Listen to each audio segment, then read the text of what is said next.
اس نظم کا نام ہے دیوتا کی موت کا مرثیہ۔ دیوتا کی موت کا مرثیہ۔ مسلسل کئی ایک صدیاں بھروسے کے تیشے یا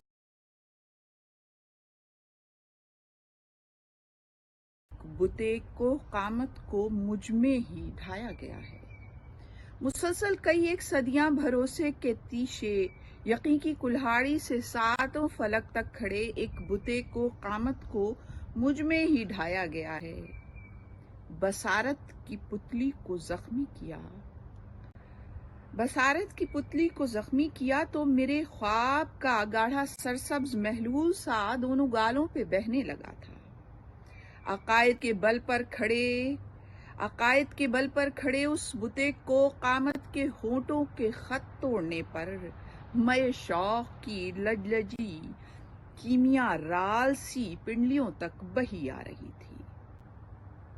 عقائد کے بل پر کھڑے اس بتے کو قامت کے ہونٹوں کے خط توڑنے پر مئے شوق کی لجلجی کیمیا رال سی پنڈلیوں تک بہی آ رہی تھی۔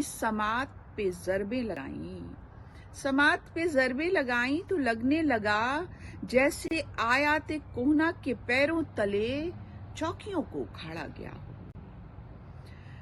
سماعت پہ ضربیں لگائیں تو لگنے لگا جیسے آیات کوہنا کے پیروں تلے چوکیوں کو اکھاڑا گیا ہے۔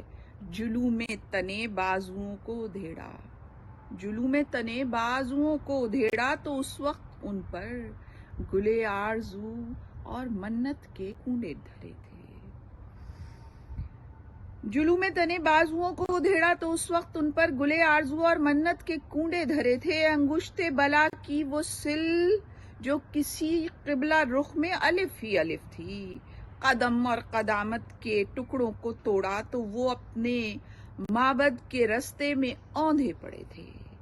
کلائی گرائی گئی تو لپیٹے گئے سرخ دھاگوں میں ساری دعائیں زمیں چاٹتی تھیں۔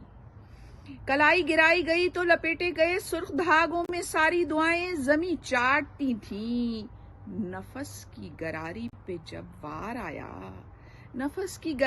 جب وار آیا تو وہ جاپ میں منہمک پچھلے جنموں کے درمان کی سبز چادر کو تہہ کر رہی تھی۔ تو اے موہ کے دیوتا، اے میرے شوق کامل بتا، اس میرے داور آسمانی کا مرقد کہاں ہے؟